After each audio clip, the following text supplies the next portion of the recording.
Assalamualaikum sahabat-sahabat yang dirahmati Allah. Hari ini, saya ingin berbagi sebuah kisah nyata yang penuh hikmah tentang seorang wanita miskin dari Jawa Timur. Sepanjang hidupnya, ia sering diejek oleh tetangganya dan diremehkan oleh orang lain. Namun, di hari kematiannya, malaikat justru turun ke pemakamannya. Semua karena satu amalan sederhana yang ia lakukan. Sebelum kita melanjutkan, mari kita bersama-sama mengucapkan shalawat kepada Nabi Muhammad, agar kelak shalawat ini menjadi saksi di hari kiamat untuk memperoleh syafaat dari baginda Rasul. Semoga sahabat-sahabat yang sudah memberikan dukungan melalui like dan subscribe di channel ini senantiasa diberikan kesehatan, dilapangkan rezekinya, dilunaskan hutangnya, dan dipermudahkan segala urusannya. Amin. Ya Robbal Alamin. Di sebuah pelosok desa bernama Sumber Banyu, terletak di lereng kaki gunung di Jawa Timur, pagi itu suasananya terasa aneh. Matahari belum juga muncul dari balik pegunungan. Meskipun jarum jam sudah menunjukkan waktu yang cukup, kabut yang biasanya cepat memudar kini menggantung tebal, hampir pekat, seolah menyembunyikan sesuatu dari pandangan manusia. Burung-burung tampak enggan berkicau, dan ayam-ayam hanya mondar-mandir dalam kandang, tak satu pun yang berkokok seperti biasanya. Langit tak berawan, tapi cahaya pagi seolah terhalang oleh tirai tak kasat mata. Warga mulai keluar rumah. Para ibu yang hendak ke ladang menatap langit dengan kerutan di dahi. Anak-anak yang biasanya berlarian sambil membawa ember air dari sumur kini hanya berdiri terpaku, saling bertanya dalam diam di depan musala kecil yang baru setahun dibangun. Pak Sairin, penjaga musala, tampak termangu, tangan kirinya menggenggam sapu lidi tetapi tak ia gerakan. Matanya menatap langit, seolah mencari jawaban atas suasana aneh tersebut. Endoro Gusti, kenapa langit pagi ini terasa begitu berat? Bisiknya lirih. Sementara itu, di ujung kampung, seorang bocah laki-laki berlari tergesa-gesa menuju rumah Pak RT. Pak RT, Pak RT. Bu Miah wafat, Pak. Serunya. Pak RT yang sedang sarapan tempe goreng dan nasi jagung langsung menjatuhkan sendoknya. Astagfirullah, kamu yakin, Le? Tanya Pak RT dengan terkejut. Iya, Pak. Tadi disuruh Mak Jum ke rumahnya. Gubuknya terbuka. Ketika saya masuk, Bu Miah sujud tapi diam saja. Wajahnya sangat pucat, tapi matanya terpejam, dan saya mencium bau yang wangi sekali. Aneh, bukan wangi bunga biasa. Kabar tersebut menyebar dengan cepat, dan dalam hitungan menit, hampir seluruh warga berbondong-bondong menuju gubuk tua di belakang kebun bambu. Gubuk Bu Miah adalah satu-satunya rumah yang berdiri sendirian di ujung desa. Terdiri dari papan kayu dan anyaman bambu, dindingnya mulai miring dan atapnya bocor di banyak sisi. Namun, setiap malam terdengar suara lirih yang familiar bagi siapa saja yang tinggal di Sumber Banyu, yaitu lantunan surat Al-Ikhlas yang dinyanyikannya. Kul huwallahu ahad, Allahu somad, lam yalid walam yulad, walam yakulahu kufuwan ahad. Bu Miah adalah seorang janda tua yang sering dipanggil Bu Gila oleh anak-anak desa, dikenal sebagai wanita yang hampir tak pernah henti berzikir. Ia hidup seorang diri setelah suaminya meninggal ketika anaknya yang satu-satunya masih duduk di bangku SD. Sang anak merantau dan tak pernah kembali, sementara gubuk reot itu merupakan satu-satunya peninggalan suaminya. Untuk mengisi perutnya, ia selalu mengandalkan belas kasihan orang lain atau memungut sisa-sisa sayuran dari pasar. Meski hidup dalam kondisi serba kekurangan, Bu Miah tak pernah mengeluh. Setiap pagi, ia berangkat ke sungai. Setiap sore, ia mengambil air sambil memungut daun-daun kering di pekarangan tetangga. Malam harinya, ia duduk bersila di atas tikar usang, melantunkan surat Al-Ikhlas dengan sepenuh hati, berulang kali, hingga tak terhitung jumlahnya. Tetangga terdekatnya yang dulu paling sering mengejek kini berdiri kaku di depan gubuk itu. Matanya memerah, bibirnya gemetar saat ia melangkah pelan-pelan masuk ke dalam. Bu Miah masih dalam posisi sujud, wajahnya menghadap kiblat, dan senyuman tipis menghiasi wajahnya yang keriput. Sehelai mukena putih menutupi tubuhnya, wangi semerbak seperti bunga melati bercampur aroma kasturi memenuhi ruangan. Beberapa ibu-ibu langsung menangis, teringat ketika merekalah yang paling sering menertawakan Bu Muawiyah. Mereka mengejek hidupnya yang miskin sambil bertanya, "Kok nyari surga? Mikir makan dong, Bu, bukan mikir zikir." Suara-suara sinis itu sering terdengar, tetapi Bu Miah selalu membalas dengan senyum dan melafalkan, "Kul huwallahu ahad," sambil memalingkan wajahnya. "Astagfirullahaladzim, saya dulu kejam banget ya, Bu," bisik Pak Ustaz Mudzakir yang baru sebulan pindah dari Gresik ke desa ini. Ia melangkah pelan masuk ke gubuk dan duduk di sudut ruangan sambil menahan air mata. "Subhanallah, ini bukan kematian biasa," gumamnya pelan. Warga mulai berkumpul, semakin banyak seiring dengan suasana gelap yang tiba-tiba menyelimuti langit. Langit mendadak gelap, tanpa awan, seolah ada tirai tebal yang menutupi cahaya. Udara terasa berat, angin berhenti bertiup, dan suara jangkrik pun hilang. Anak-anak menangis tiba-tiba tanpa sebab, sementara beberapa kambing tetangga mengembik lalu diam. Suara ayam pun lenyap, dan tak seorang pun tahu bahwa pagi itu, bumi Sumberbanyu sedang disinggahi utusan langit, malaikat yang turun untuk satu wanita miskin yang mengagungkan surat Al-Ikhlas. Beberapa warga mengaku melihat kilatan putih melayang cepat lalu lenyap di balik kabut. Seorang nenek tua berteriak, "Astagfirullah, tadi saya lihat orang bersorban putih lewat di atas pohon mangga." Pak Sairin hanya mengangguk dengan mata berlinang. Ini bukan hari biasa, Bumiah bukan orang biasa. Hari itu, desa Sumberbanyu terdiam. Tak ada keramaian, tak ada teriakan anak-anak, tak ada canda dari warung kopi. Hanya hening yang menyelimuti. Semua orang berdiri menunggu, menanti apa yang akan terjadi selanjutnya di hari ketika langit tak bersuara dan bumi seakan menunduk hormat pada jenazah janda tua yang dahulu mereka hina. Sebelum tubuh Bumiah terbujur kaku, hidupnya adalah rangkaian luka yang dipendam tanpa suara. Di desa Sumberbanyu, nama Miah lebih sering menjadi bahan olok-olok daripada panggilan kehormatan. Bahkan anak-anak kecil pun tak takut memanggilnya Bu Gendeng, Nenek Al-Ikhlas, dan Wong Ora Waras. Setiap kali ia lewat dengan daun singkong dari kebun belakang, mereka berlari mengikuti sambil meniru suaranya membaca surat pendek, Qul Huwallahu Ahad, dengan tawa. Namun, Bumiah tak pernah membalas, tak pernah sekalipun. Bahkan saat ada batu kecil dilempar oleh anak-anak nakal ke punggungnya, ia hanya akan menunduk memperbaiki kerudung lusuhnya, kemudian melanjutkan langkah sambil melafalkan zikirnya lagi. Suara lirih namun menyayat hati bagi siapapun yang mendengarnya. Warga desa tahu bahwa ia hidup sendirian.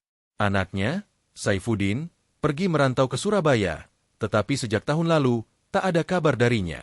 Ada yang bilang ia hilang. Sudah mencapai kesuksesan, ada pula yang beranggapan bahwa ibunya telah meninggal di jalanan. Namun, tak ada yang benar-benar tahu pasti. Yang jelas, Bumiah tidak pernah mengeluh. Ia menolak untuk diberi uang, tetapi dengan tulus menerima sisa sayur atau nasi basi. Dengan senyuman ikhlas, ia berkata, "Tidak perlu uang, Nak. Jika ada kulit singkong, boleh nanti." Ia pernah berkata, "Bisa saya rebus?" kepada seorang remaja masjid yang merasa iba padanya ketika hujan deras melanda tahun lalu. Gubuknya hampir roboh ditiup angin malam. Beberapa warga sempat berniat memberikan bantuan, tetapi saat ditanya siapa yang bersedia menampungnya untuk sementara waktu, tidak ada satupun tangan yang terangkat. "Maaf, Bu, rumah saya sempit dan anak saya sedang demam. Mending Bumiah tinggal di musala saja sementara waktu." Demikianlah salah satu ucapan mereka. Akhirnya, Bumiah menggelar tikar plastik di musala kecil itu. Namun, bukan untuk meminta bantuan, ia justru menjaga kebersihan musala setiap malam. Segala alat bersih-bersih, dari sapu hingga kain pel, digunakannya untuk membersihkan ubin dan sajadah. Sebelum tidur, ia duduk menghadap kiblat sambil membaca surah Al-Ikhlas. Dulu, Bumiah dikenal sebagai istri seorang guru ngaji di kampung.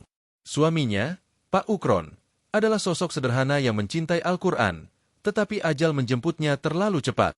Saat itu, Saifuddin masih duduk di bangku SD. Setelah kepergian suaminya, Bumiah tidak hanya merasakan duka, tetapi juga berjuang untuk bertahan hidup. Ia mulai menanam daun kelor, singkong, dan kemangi di samping gubuknya. Kadang ia memetik daun pisang dari kebun tetangga untuk dijual di pasar. Namun, yang paling menyakitkan bukanlah lapar, melainkan ejekan dari orang-orang yang dulunya memuji suaminya. Dulu, mereka mendukungnya, kini menghina, bilang, "Istri Ustaz kok sekarang jadi pengemis."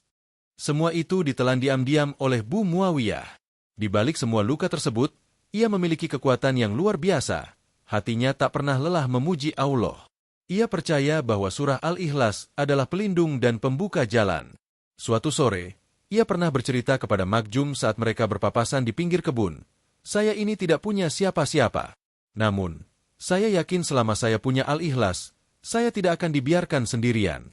Saat itu, Makjum hanya mencibir, menganggapnya gila. Namun kini, ketika jasad Bumiah terbujur suci, justru Makjumlah yang menangis paling keras. Beberapa malam sebelum kepergiannya, terjadi keanehan. Pak Sairin, penjaga musala, bersaksi melihat cahaya putih keluar dari sela-sela papan gubuk Bu Miah pada malam hari. Ia mengira ada kebakaran, tapi saat didekati, tidak ada asap, tidak ada api, hanya aroma wangi yang tidak bisa dijelaskan dan suara lirih melafalkan, Qul huwallahu ahad, Allahu somad. Ia tidak berani mengetuk pintu gubuk, hanya berdiri terpaku di balik semak dengan mata berkaca-kaca. Saya malu, ya Allah. Saya malu pernah ikut tertawa saat warga mencemoohkan Bu Muawiyah. Waktu terus berlalu, namun penderitaan Bu Miah tidak pernah menumbuhkan rasa dendam di hatinya. Ia bahkan masih suka mendoakan warga desa yang sama sekali tidak pernah menanyakan kabarnya. Ya Allah, berikan rezeki untuk Bu Narti. Ya Allah, mudahkan anaknya Bu Siti dalam ujiannya besok. Ya Allah, jaga cucunya Makjum dari godaan setan. Doa-doa itu bahkan tidak diketahui oleh mereka yang didoakannya. Mungkin itulah alasan Allah menurunkan malaikat untuk menjemputnya. Kisah Bu Miah menyebar hingga ke desa sebelah. Beberapa datang hanya untuk membuktikan, sementara yang lain datang dengan air mata dan doa. Namun, satu hal yang mereka saksikan, jenazah Bu Miah tidak mengeluarkan bau kematian. Justru, semerbak aroma melati dan kasturi memenuhi udara. Kain kafan yang digunakannya pun tetap bersih dan putih, meskipun hanya selembar sumbangan dari ibu-ibu pengajian. Bahkan ada saksi yang melihat. Tanah di sekitar gubuknya tampak tenang, seolah-olah tidak ada kehidupan yang mengganggu, tidak ada lalat, tidak ada semut, bahkan binatang pengganggu pun tak terlihat. Seolah bumi pun sedang menantikan sesuatu dengan penuh hikmat. Miah bukanlah sosok biasa, begitu kata Pak Ustaz Muzakir saat memimpin doa bersama. Meski di mata manusia mungkin dianggap miskin, di hadapan langit ia bisa jadi sangat kaya. Hari itu, untuk pertama kalinya, warga desa Sumberbanyu berkumpul dengan linangan air mata dan rasa bersalah. Bu Narti, yang dulu menolak memberi sepiring nasi, kini dengan tangan gemetar membantunya mengenakan kain kafan. Makjum, yang dulu sering mengejek, kini mencium kening Bu Miah sambil berbisik, "Maafkan saya, Bu. Dulu saya bodoh dan buta." Namun, ini baru permulaan. Malam nanti, ketika jenazah Bu Miah dibawa ke liang lahat, sesuatu yang belum pernah disaksikan oleh siapapun sebelumnya di desa ini akan terjadi. Sesuatu yang membuat warga berlutut, seolah langit membuka tabirnya. Langit sore itu menghitam lebih cepat daripada biasanya. Angin berhembus pelan seolah menahan napas, dan awan menggulung di atas desa Sumberbanyu. Saat jenazah Bu Miah akan dibawa ke pemakaman, suasana hening menyelimuti. Tak ada suara bergunjing dari ibu-ibu, tak ada anak-anak bermain petak umpet. Semua orang menunduk dan khusyuk, seakan mereka tahu sedang mengiringi kepergian seorang kekasih langit. Pak Ustaz Muzakir berdiri di ujung keranda. Suaranya berat saat membuka bacaan, Allahu Akbar. Gema takbir mulai menyebar pelan. Namun sebelum langkah mereka dilanjutkan, sebuah kejadian yang tak akan mungkin dilupakan seumur hidup terjadi. Seekor burung putih, bukan merpati, bukan bangau, tapi seperti burung langka yang tidak dikenal, terbang rendah mengitari keranda 3 kali, lalu hinggap sebentar di ujung musala. Sesaat kemudian, burung itu terbang tinggi ke arah langit barat, meninggalkan cahaya keemasan yang berkilauan di senja.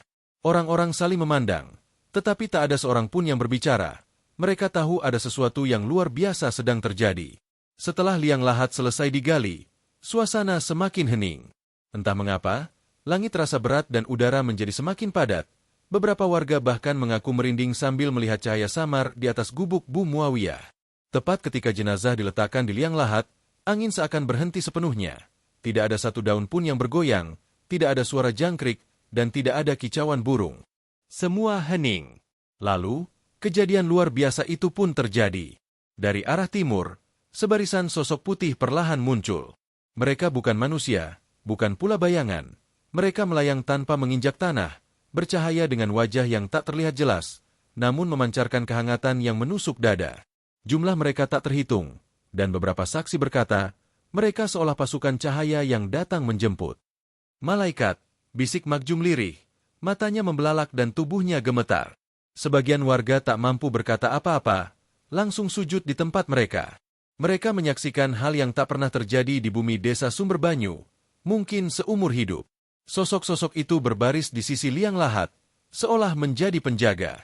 Tepat ketika doa penutup dibacakan, langit yang sejak tadi menahan tangis akhirnya menjatuhkan gerimis lembut, seolah hujan adalah air mata dari langit. Satu persatu, warga pun mulai menangis.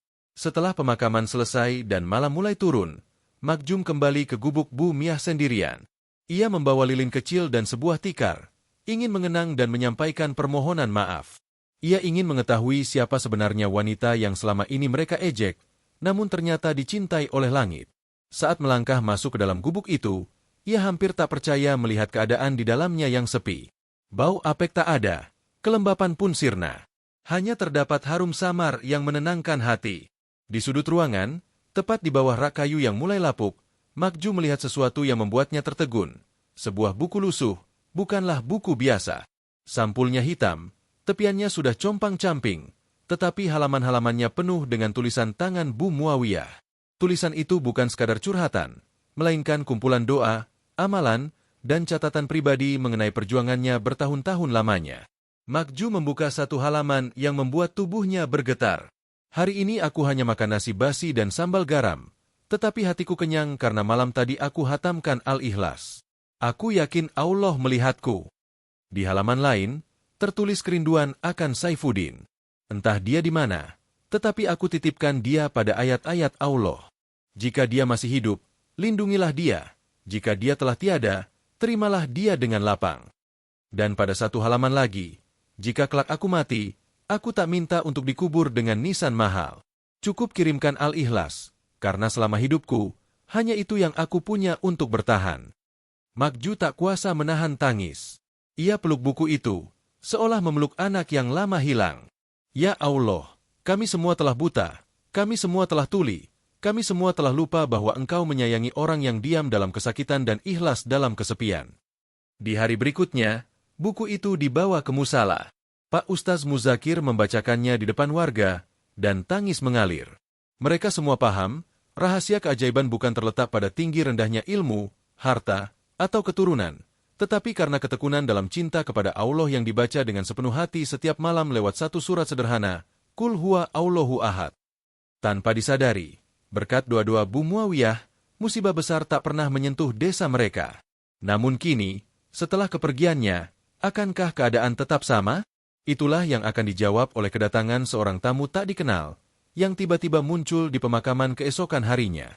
Seorang pemuda berpakaian lusuh, membawa ransel tua, dengan mata sembab dan suara bergetar. Apakah ini makam Ibu Muawiyah? Saat ia mengucap kalimat itu, semua mata tertuju padanya. Ada bisikan, saling pandang, karena wajahnya sangat mirip dengan seseorang yang selama ini dianggap sudah tiada. Hari itu, matahari belum sepenuhnya terbit, udara masih menyimpan dingin embun.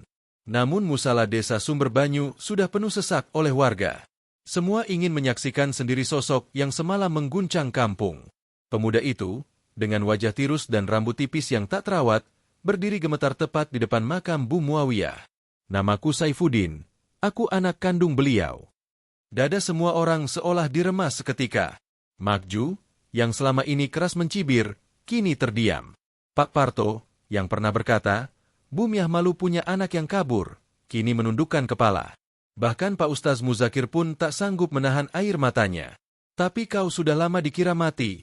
Nak, suara Ustaz bergetar. Pemuda itu mengangguk pelan, lalu duduk bersimpuh di atas tanah basah, menatap batu nisan yang baru saja ditulis dengan tangan Bu Muawiyah. Saya tidak mati, Pak Ustaz. Saya hidup. Seperti mayat yang berjalan, Saifuddin mulai menceritakan kisah yang mengungkap luka-luka yang selama ini terpendam. Ketika ia masih remaja, ia pernah melarikan diri dari rumah karena merasa malu. Ia tidak tahan dengan ejekan teman-temannya yang menghina ibunya, yang berjualan keliling dan disebut emak pengemis. Kisahnya dipenuhi dengan rasa sakit dan penyesalan. Ia merasa terjebak dalam kesempitan dan terus-menerus tercekik oleh kemiskinan. Dengan penuh harapan, ia berusaha keluar dari belenggu tersebut, tanpa menyadari bahwa langkahnya justru menjauhkan dirinya dari kasih sayang ibunya. Ia pergi ke Surabaya dan melanjutkan perjalanan dengan kapal ke Kalimantan, di mana ia bekerja sebagai buruh tambang ilegal. Hidupnya sangat keras, tubuhnya menjadi kurus dan jiwanya terasa kering. Setiap malam, wajah ibunya muncul dalam mimpinya, menangis. Namun ia menyepelekan semua itu dan terus bekerja, terus menumpuk dosa. Hingga suatu malam, sebuah kecelakaan merenggutnya. Ia jatuh ke jurang tambang. Tak ada seorang pun yang datang menolongnya. Ia terjebak selama 2 hari dalam keadaan lapar dan terluka. Saat merasa ajalnya hampir tiba, tiba-tiba ia mendengar suara, bukan dari luar, melainkan dari dalam dirinya, Qul hu Allahu ahad, Allahus somad. Ia menangis terseduh-seduh, menyadari bahwa suara itu bukan miliknya, tetapi dari hati ibunya yang telah berulang kali membacakan doa itu untuknya. Dengan sisa tenaga yang ada, ia merangkak naik, dan sejak saat itu, ia bertekad untuk mencari ibunya. Perjalanannya tidak mudah. Ia sempat kembali ke rumah kontrakan lamanya, namun rumah itu kini telah menjadi kandang kambing. Saat mengunjungi kantor kelurahan, ia tak menemukan data yang jelas. Hanya ketika ia pergi ke masjid besar di Lumajang, ia berjumpa dengan seorang jemaah yang mengenali nama ibunya, Bu Muawiyah. Lo itu kan yang kemarin meninggal. Malaikat sampai datang ramai, kata jemaah itu. Mas Saifuddin terpaku, dunia seolah runtuh, kakinya tak mampu melangkah. Namun ia memaksa diri untuk menuju sumber banyu, dan disinilah ia sekarang, bersimpuh di atas tanah yang basah, dengan hati yang remuk dan penuh rasa bersalah. Ibu, aku pulang, tapi engkau sudah tiada. Tangisnya pecah, semua warga menunduk, tak ada yang sanggup melihat pemandangan itu. Pak Ustaz berdiri perlahan dan menggenggam bahu Saifuddin. Nak, kau harus tahu, ibumu bukanlah orang sembarangan. Dia kekasih Allah. Kami semua salah menilainya. Dari balik kantong sarung, Pak Ustaz mengeluarkan sebuah buku hitam lusuh milik Bu Muawiyah. Ini warisan dari ibumu. Kami temukan setelah pemakamannya. Bacal. Mungkin kau bisa mendengar hatinya di setiap hurufnya. Saifuddin meraih buku itu dengan tangan gemetar. Ia membuka lembar demi lembar. Matanya membesar, dadanya bergetar. Hingga di halaman yang kesekian, ia menemukan kalimat yang membuatnya terdiam. Saifuddin, jika engkau masih hidup, kembalilah. Bukan untuk meminta maaf, tetapi untuk mengenang bahwa cinta seorang ibu tak memerlukan permintaan maaf. Ia cukup tahu anaknya pulang. Tangisan Saifuddin pecah seperti badai. Ia sujud di atas tanah, berulang kali menyebut nama Allah dan nama ibunya. Malam harinya, ia tidur di musala, tempat ibunya biasa mengaji. Ia ingin menebus waktu, menyambung zikir yang dulu dibacakan ibunya. Kini ia lantunkan sambil menggigil dalam air mata. Qul hu Allahu ahad, Allahus somad, diulang hingga pagi menjelang. Namun, terjadi satu peristiwa mengejutkan saat warga desa masuk ke musala untuk salat subuh berjamaah. Mereka mendapati Saifuddin duduk memeluk buku ibunya, tetapi wajahnya bersinar, matanya memancarkan kedamaian. Dari arah jendela, cahaya matahari pagi masuk dengan lembut, menerangi wajahnya. Saya ingin tinggal di sini, Pak Ustaz. Menjaga musala, menjaga zikir ibu saya. Sejak saat itu, tidak ada satupun warga Sumber Banyu yang memandang Saifuddin dengan sebelah mata. Namun, cerita ini belum berakhir. Pada malam ketujuh setelah kepergian Bu Muawiyah, desa Sumber Banyu disinari oleh cahaya yang misterius. Cahaya ini bukan berasal dari langit, melainkan dari sebuah peristiwa yang menggugah seluruh warga desa. Mereka sujud dan menangis, menyadari sebuah kebenaran yang dahsyat. Ada malaikat yang hadir di pemakaman Bu Muawiyah. Namun, pertanyaannya adalah, untuk apa? Jawaban atas misteri ini akan segera terungkap, karena pada hari berikutnya, seorang pria tua dari luar desa akan datang. Kota itu tiba membawa selembar surat serta satu nama dari Jakarta, yang selama ini disimpan oleh Amdia sebagai sebuah rahasia besar. Surat tersebut berkaitan dengan seorang wanita miskin pencinta Al-Ikhlas asal Jawa Timur, tepat pada hari ketujuh setelah kepergian Bu Muawiyah. Suasana di kampung Sumber Banyu kembali dibalut keheningan yang tidak biasa. Ini bukan keheningan duka, melainkan hening yang penuh dengan pertanyaan. Sejak malam pemakaman, kedatangan Saifuddin, anak yang selama ini dianggap telah meninggal, membuat warga mulai percaya bahwa wanita tua yang pernah mereka remehkan ini menyimpan sesuatu yang sangat berarti. Namun, belum ada yang dapat mengungkap alasan mengapa sosok malaikat bisa hadir di pemakamannya. Pertanyaan itu mulai menemukan titik terang saat seorang lelaki tua bernama Haji Alwi tiba dengan mobil tua berdebu dari Jakarta. Dari plat nomor kendaraan, terlihat jelas asal-usul mobil itu. Ia mengenakan peci hitam dan kemeja lengan panjang, serta membawa koper kecil dari kulit. Usianya sekitar 70 tahun, wajahnya keriput, tetapi matanya memancarkan ketajaman. Ia langsung menuju musala dan bertanya kepada Pak Ustaz Mudzakir, apakah ini musala tempat Bu Miah biasa mengaji? Pak Ustaz mengangguk.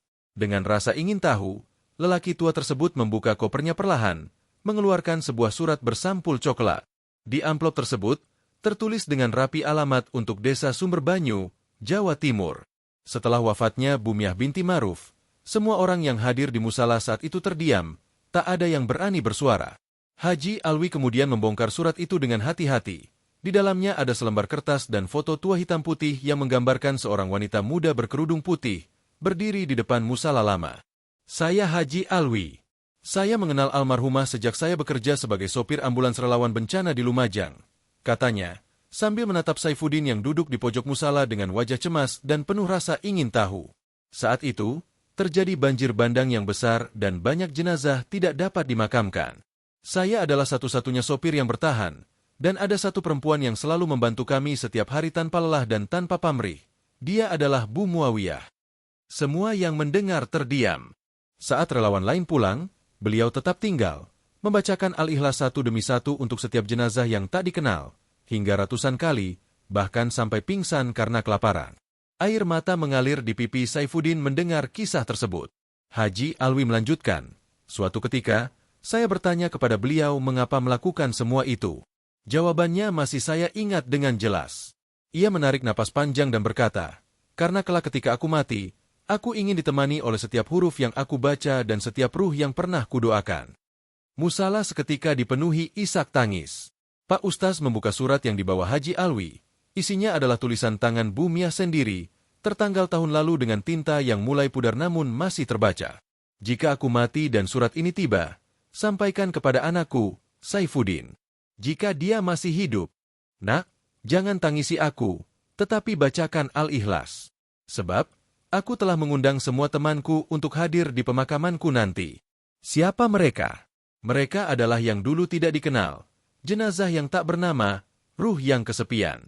Aku bacakan satu persatu Al-Ikhlas untuk mereka, karena aku percaya setiap bacaan itu akan kembali kepadaku sebagai teman dan saksi cinta. Aku tidak tahu apakah aku akan mati di pelukan. Anakku, meski dalam keheningan ini, aku percaya bahwa Allah tidak akan membiarkanku sendirian. Jika kau membaca ini, peluklah tanahku dan ucapkanlah, Kulhu Allahu Ahad, karena kita semua pada akhirnya akan kembali. Surat itu terjatuh dari tangan Pak Ustaz, yang kemudian menutup wajahnya dan menangis. Sementara itu, Saifuddin bangkit perlahan dan melangkah menuju arah. Makam ibunya menjadi tempat berkumpulnya warga, satu persatu, dan di sana ratusan orang berkumpul kembali seperti malam sebelumnya. Namun kali ini, bukan karena kejutan, melainkan untuk membalas kasih sayang. Untuk pertama kalinya dalam hidupnya, Saifuddin melantunkan surat yang selama ini ia abaikan, namun kini menjadi sumber kehidupannya. Qul huwallahu ahad, Allahu samad. Namun, kisah ini belum berakhir. Malam harinya, seorang pejabat dari Kementerian Agama datang secara resmi. Ia membawa data yang membuat warga terheran-heran. Kami menerima laporan bahwa pada malam pemakaman Bu Muawiyah, terdapat fenomena aneh di langit timur. Radar kami menangkap cahaya kecil yang turun berlapis-lapis, seperti sayap-sayap, dan setiap titik cahaya terdeteksi, ujarnya. Awalnya, kami mengira itu hanya anomali, tetapi setelah berita pemakaman ini viral, kami percaya itu bukan cahaya biasa. Warga saling berpandangan, bibir mereka bergetar, menunggu penjelasan dari pejabat tersebut. Dengan tenang, ia berkata, barangkali itu adalah malaikat. Malaikat yang menjemput wanita yang menghabiskan hidupnya hanya untuk satu surat cinta dari Allah, Al-Ikhlas. Namun, keajaiban belum berakhir. Beberapa hari kemudian, Desa Sumberbanyu kembali terkejut dengan kedatangan seorang ulama besar dari Jakarta. Ternyata, ia pernah bertemu Bumiah dalam perjalanannya ke Tanah Suci. Sosok ini membawa testimoni mengejutkan bahwa Bumiah pernah mewakafkan seluruh hasil dagangannya untuk membangun sumur di Madinah tanpa pernah mau menyebut namanya. Disinilah awal dari babak terakhir cerita ini, karena ternyata cinta yang ia tanam tidak hanya mendatangkan malaikat, tetapi juga akan melahirkan kebangkitan dari anaknya, dari desanya, serta dari hati siapapun yang pernah meremehkan kekuatan satu surat cinta bernama Al-Ikhlas. Minggu kedua setelah wafatnya Bu Muawiyah, satu persatu rahasia hidup wanita yang sebelumnya hanya dikenal sebagai penjual gorengan keliling mulai terbongkar. Salah satu kabar yang paling mengguncang datang dari seorang ulama besar, KH Maulana Haidar, yang datang langsung dari Jakarta. Sore itu, kampung Sumberbanyu tidak seperti biasanya. Orang-orang berdatangan dari berbagai daerah, termasuk wartawan dari media Islam ternama dan kru dokumenter luar negeri, semua ingin tahu siapa sebenarnya Bu Muawiyah. Pak Ustaz Mudzakir berdiri di serambi musala, mempersilakan Kaha Maulana untuk berbicara. Dengan suara berat namun tenang, lelaki sepuh itu membuka kisah yang membuat semua hati terguncang. Tahun lalu, saya berangkat ke Makkah bersama rombongan kecil dari Jawa Timur. Saat itu, saya ingin beriktikaf di Masjid Nabawi dan tiba-tiba melihat seorang wanita parubaya sedang menyapu halaman luar masjid sambil membaca Qul Huwallahu Ahad berulang-ulang tanpa lelah. Saya mendekatinya. Namanya tidak ia sebut, tetapi dari logat dan bahasanya, saya tahu dia dari Jawa Timur. Ia berkata kepada saya kesini bukan untuk naik haji, tetapi menabung sejak sekian tahun hanya untuk bisa datang dan menggali satu sumur kecil. Diperuntukkan bagi orang-orang yang tidak mampu minum dan untuk burung-burung yang kehausan di Madinah. Tangisan mulai terdengar dari beberapa jemaah di musala. Wanita itu mewakafkan semua tabungannya kepada lembaga amal setempat, lalu menghilang. Kami mencarinya, tetapi tidak berhasil. Hingga saya melihat dokumentasi lama dan meyakini bahwa beliau adalah Bu Muawiyah. Semua terdiam, hanya terdengar suara angin sore yang menembus sela dedaunan. Ternyata, Bu Miah pernah ke Tanah Suci, bukan sebagai tamu agung, tetapi sebagai sosok yang penuh kasih dan pengorbanan. Sebagai tamu yang tak dikenal, saya hadir hanya untuk memberikan secercah air kepada mereka yang kehausan, dengan harapan agar rahmat turun menyirami kita semua. Saat tiba giliran bagi dirinya merasakan haus di akhirat, setiap hari nama Miah semakin meluas. Namun, bukan karena viral sesaat, melainkan berkat gerakan kecil yang dimulai dari kisah sang anak, Saifuddin. Ia merasa memiliki tanggung jawab untuk meneruskan jejak ibunya. Di tengah musala kampung yang dulunya sering sepi, ia membuka kelas kecil bernama Majelis Ikhlas, dengan gerakan membaca Al-Ikhlas untuk dunia setiap malam. Anak-anak kampung diajarkan membaca surat pendek itu dengan tartil. Namun, bukan sekadar membaca, mereka juga mulai menyalin, membagikan, dan mengirimkan salinan tulisan tangan mereka ke panti asuhan, penjara, rumah sakit, bahkan hingga ke luar negeri. Dari satu desa, gerakan ini menyebar ke kota dan dari satu kota menjalar ke luar pulau. Suatu hari, Pak Ustaz dikejutkan oleh kedatangan utusan dari Singapura. Utusan tersebut membawa berita mengejutkan. Kami menerima ribuan salinan tulisan tangan surat Al-Ikhlas dari desa ini dan kami telah mendirikan maktabah Ikhlas di rumah sakit kanker di sana, karena banyak pasien yang sembuh setelah membacanya setiap hari. Berita ini memicu gelombang cinta yang tak terduga. Bu Muawiyah, yang sebelumnya dianggap tidak mempunyai siapa-siapa, kini namanya menjadi simbol ketenangan hati. Banyak orang mulai menamai bayi mereka dengan nama Muawiyah, bukan karena kebangsawanan, tetapi karena kesederhanaan yang mulia. Warga desa yang dulunya mengejeknya satu persatu mulai datang ke makamnya untuk membacakan Al-Ikhlas, bukan sebagai ritual, tetapi sebagai pengakuan bahwa mereka pernah salah, bahwa mereka pernah buta, dan kini ingin menyambung cinta. Namun, cerita ini belum berakhir, karena di balik gerakan masif ini ada satu surat yang belum dibuka. Surat yang disimpan oleh Pak Ustaz sejak malam pemakaman, ditulis tangan, disegel dengan plastik sederhana, dan ditempelkan stiker kecil bertuliskan, buka setelah majelis Al-Ikhlas ke, dan tepat pada malam ke di musala yang kini tak pernah sepi, surat itu dibuka. Isinya hanya satu lembar tulisan tangan Bu Miah yang pelan, getir, namun damai. Jika surat ini dibuka, berarti kalian sudah meneruskan apa yang seharusnya kulakukan. Terima kasih, karena dulu aku hanya punya satu teman sunyi, tapi kini aku tahu sunyi pun bisa menjadi cahaya jika kita membacakan cinta. Aku tidak ingin dikenang, tetapi jika ya, maka ingatlah satu hal, bahwa aku bukan siapa-siapa, tapi aku punya Allah. Malam itu, di musala sederhana Sumber Banyu, langit kembali cerah dan bintang-bintang seolah menunduk, ikut bersaksi bahwa cinta sejati bukan datang dari mereka yang memiliki segalanya, tetapi dari mereka yang memilih untuk memberikan segalanya demi satu harapan, menemani di akhirat meski tak dikenal di dunia. Hari-hari berlalu, dan meski kehidupan di kampung Sumber Banyu tampak sederhana, ada sesuatu yang terasa berbeda. Musala yang dulu sepi kini menjadi pusat kegiatan setiap malam. Tidak hanya orang dewasa, anak-anak bahkan remaja yang dulunya acuh terhadap agama kini selalu hadir dalam majelis yang mengajarkan untuk mencintai surat Al-Ikhlas. Pada tahun pertama setelah Bu Miah meninggal, desa itu tidak lagi dikenal hanya sebagai desa kecil di ujung timur Pulau Jawa. Nama Sumber Banyu kini sering muncul dalam percakapan mereka yang mencari ketenangan hati melalui keutamaan Bu Muawiyah. Desa ini pun berkembang menjadi pusat spiritual. Ini dimulai dari sebuah amalan kecil yang kini tak lagi dipandang sebelah mata, membaca surah Al-Ikhlas. Namun, Banyak orang di luar sana yang tidak menyadari bahwa di balik amalan sederhana ini terdapat rahasia mendalam yang akan terungkap pada malam berkah sore itu. Tiba-tiba, sebuah mobil mewah datang ke musala Sumber Banyu, membuat semua orang yang ada di sana menatapnya dengan penuh rasa ingin tahu. Di dalam mobil, seorang wanita berpakaian serba hitam keluar, wajahnya tampak tidak asing. Namun siapa gerangan dia? Pak Ustaz Muzakir segera menyambutnya. Ternyata, wanita itu adalah Nurul, seorang peneliti agama dari luar negeri. Ia telah mendengar tentang gerakan Al-Ikhlas di Sumber Banyu dan merasa penasaran dengan fenomena luar biasa yang terjadi di desa tersebut. Ustaz Muzakir, saya datang untuk mencari kebenaran. Kami telah meneliti tentang Bumiah dan saya merasakan ada hal yang lebih besar daripada sekadar amalan Al-Ikhlas. Kami menemukan sesuatu yang luar biasa, lebih dari sekadar keberkahan, kata Nurul penuh semangat. Pak Ustaz hanya tersenyum, seolah sudah mengetahui apa yang akan terungkap selanjutnya. Apa yang Anda temukan? Tanya Pak Ustaz.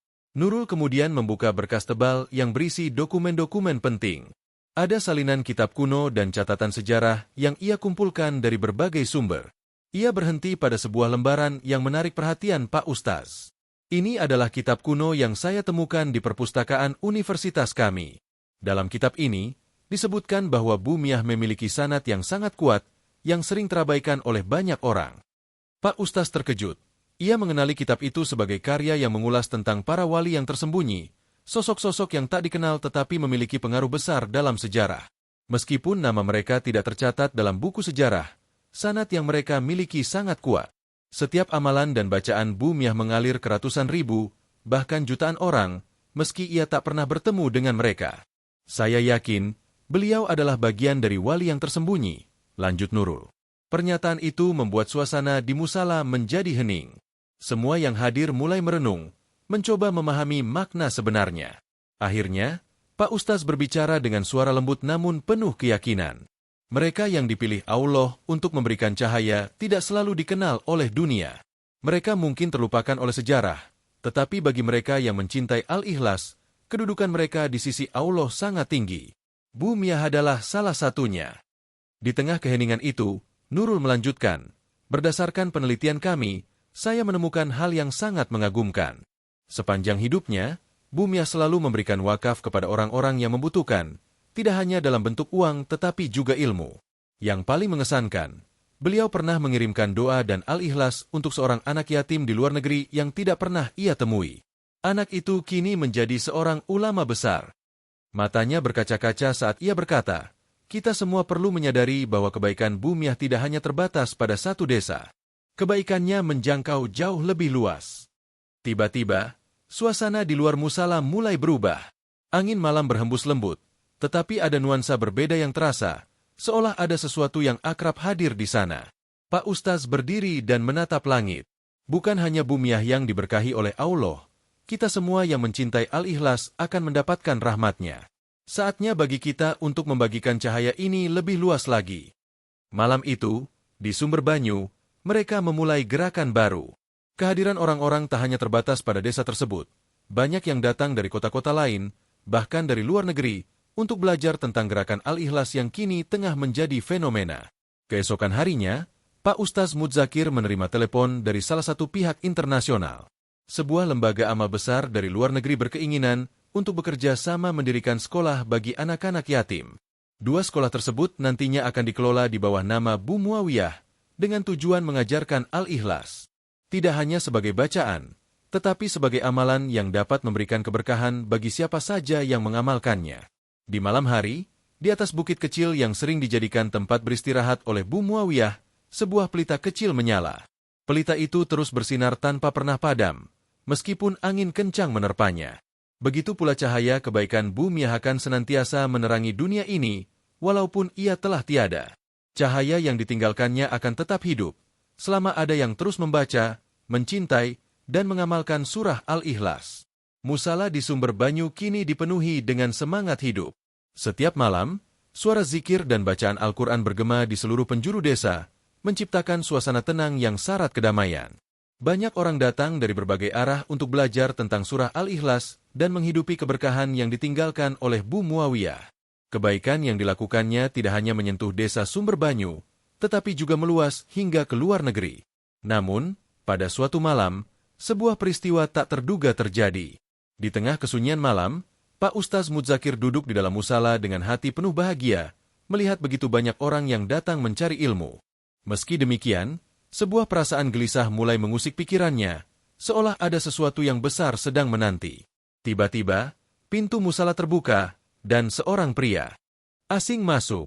Wajahnya tampak tegas, berpakaian rapi, seakan tidak sejalan dengan suasana sederhana desa itu. Pria itu mendekati Pak Ustaz dan berbicara dengan suara pelan namun penuh keyakinan. "Pak Ustaz, saya datang dari jauh.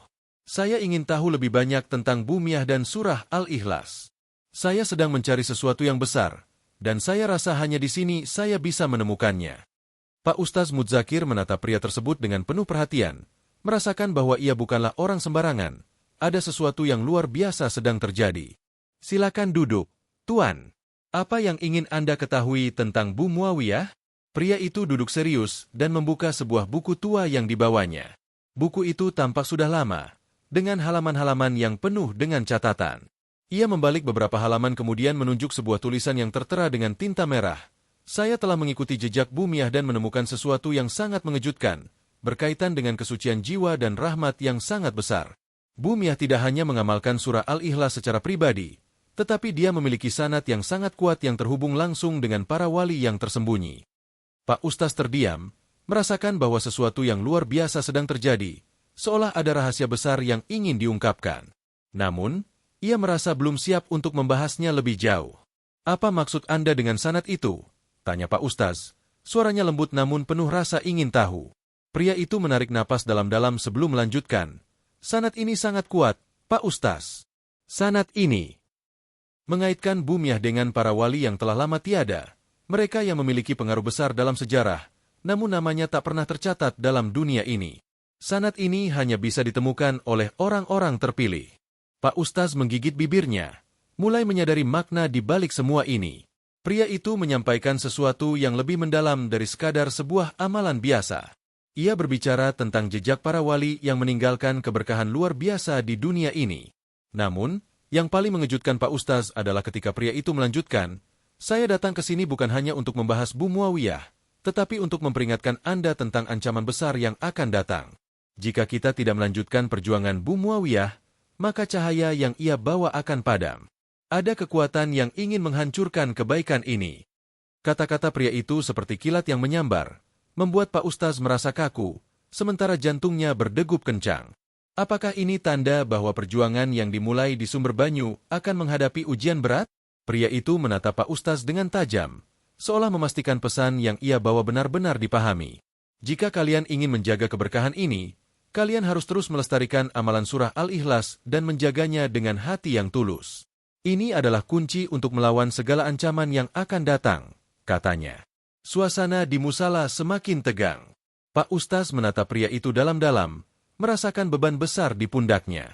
Namun, di tengah ketegangan itu, beliau teringat pada pesan Bumiah yang selalu mengajarkan agar berserah diri kepada Allah dan percaya pada kekuatan doa yang tulus. "Kami akan melanjutkan perjuangan ini. Cahaya Bumiah tidak akan padam, dan kami akan menjaga surah Al-Ikhlas sebagaimana beliau ajarkan," jawab Pak Ustaz dengan tegas. Pria itu tersenyum, lalu berdiri dan melangkah keluar dari musala, meninggalkan buku tua yang ia bawa. Sebelum pergi, ia menoleh sejenak. "Ingatlah, Pak Ustaz, cahaya itu harus terus menyinari dunia. Jangan biarkan kegelapan datang untuk memadamkannya." Setelah kepergian pria itu, suasana di musala kembali tenang, namun ketegangan yang dirasakan Pak Ustaz masih tersisa. Ia tahu perjuangan ini tidak akan mudah, akan ada banyak cobaan dan rintangan yang menghadang.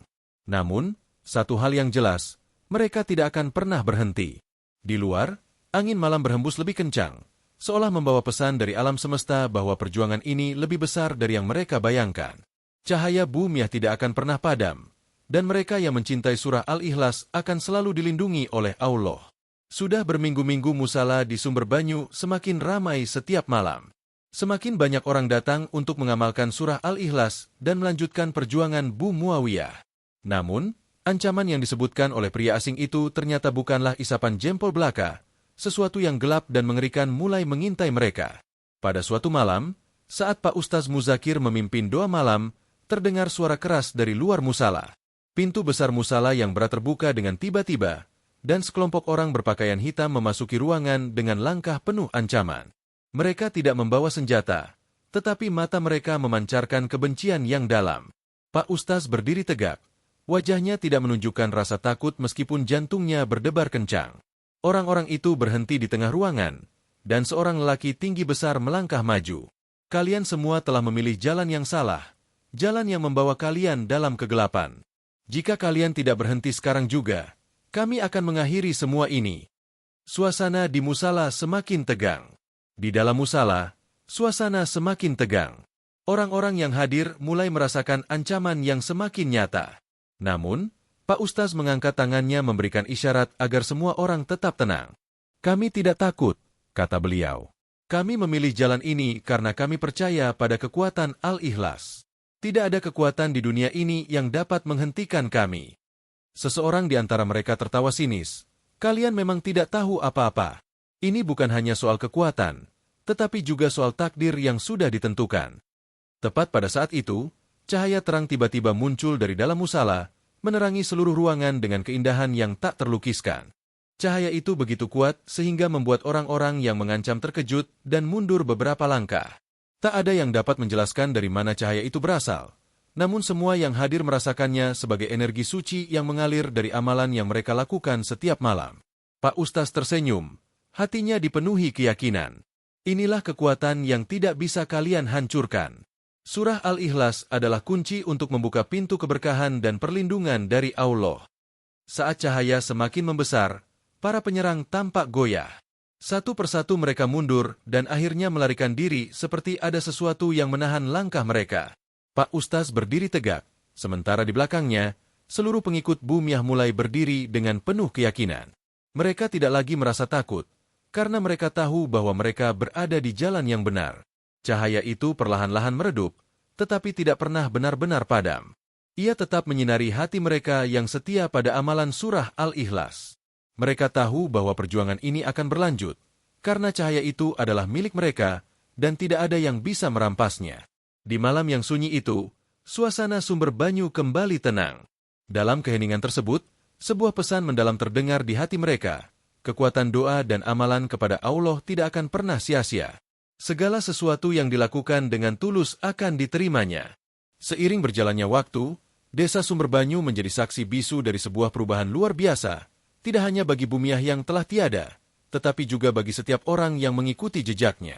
Kehidupan mereka dipenuhi dengan kedamaian dan keberkahan berkat kekuatan zikir dan amalan surah Al-Ikhlas yang tak terhitung jumlahnya. Hikmah dari cerita ini adalah bahwa dalam kehidupan, kita seringkali merasa terhimpit dan menghadapi ujian yang berat. Namun, amalan yang tulus dan keikhlasan hati kepada Allah, seperti yang diajarkan oleh Bu Muawiyah, akan menuntun kita menuju jalan yang terang benderang. Tidak ada halangan yang tidak bisa dilalui jika kita berserah diri sepenuhnya kepadanya. Ayat yang selaras dengan cerita ini adalah, sesungguhnya orang-orang yang mengatakan, Tuhan kami adalah Allah, kemudian mereka tetap tegar, maka malaikat akan turun kepada mereka dengan berkata, janganlah kamu takut dan janganlah kamu bersedih, dan gembirakanlah dengan surga yang telah dijanjikan kepadamu. Quran Surat Fusilat. Terima kasih telah mengikuti cerita ini hingga akhir. Semoga kisah ini membawa inspirasi dan kekuatan bagi kita semua untuk terus berjuang di jalan yang benar. Jangan lupa untuk memberi like, komentar, dan subscribe jika kalian merasa terinspirasi. Kami akan terus hadir dengan kisah-kisah penuh makna. Hikmah yang pasti akan membuat hati kita semakin dekat dengan Allah. Jangan lupa untuk mengamalkan surah Al-Ikhlas dan rasakanlah keberkahan yang luar biasa.